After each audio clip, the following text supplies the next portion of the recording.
90 яшьлек ветеран үз оягында йөри олмаса да костюмнан, күкрәге тулы орден медальләр. Үзен җиңү көне белән котларга килгән район башлыгын яхшы кәеф, хәрбиләрчә рух белән каршы алды. С удовольствием поздравляю вас с таким великим праздником.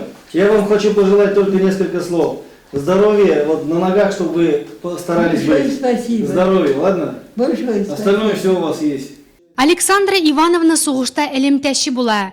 Берлинга җитәрәк 40 километр кала элемтә өзелә. Бомбалар астында шуышып өзек урынны эзләп таба һәм тешләре ярдәмендә ялгы юл. Моның өчен кыю кыз батырлык өчен медале белән бүләкләнә. Никогда не любила говорить про войну. Әни бер кайчанда сугыш турында сөйләргә яратмады. Гел елый башлый иде. Сугышта аны тетрәндергән бер вакыйга була. Көчле атышлар башлангач, әниебез качып өлгерә, ә иптәш кызы торып йөгерә башлый.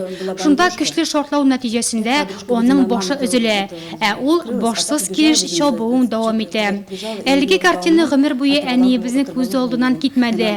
Ел саен 9 май бәйрәме көнне ул һәйкәл янына килеп, һәлак булган иптәш кызы истәлегенә чәчәк куя иде. Шул ук көнне район башлыгы Рауль Кузюров тагын бер ветеранны бөек җиңү көне белән котлады. Ганиев Әхмәт Гыймалетдин улы Кизләү авылында яшәүче бердән-бер сугыш ветераны. Тиздән 90 яшен тутыра. Бик барасы килсә дә җиңү көненә бара алмый шул. 13 ел урын өстендә. Үз акылында яхшы сөйләшә, ә менә сүз сугыш темасына барып тоташса, бер сүз дә әйтә алмый. Белгерийді. Бірінші. Аналар күшкендерді доллар. Ben de küçük bir de yeni gel. Rumaniye'de, Germaniye'de. Bulgarya'ya kaçtık. Rumaniya. Ama bir şeye kadar Germaniye'ye. Germaniye'den kaçtım ben. Beş bitirip.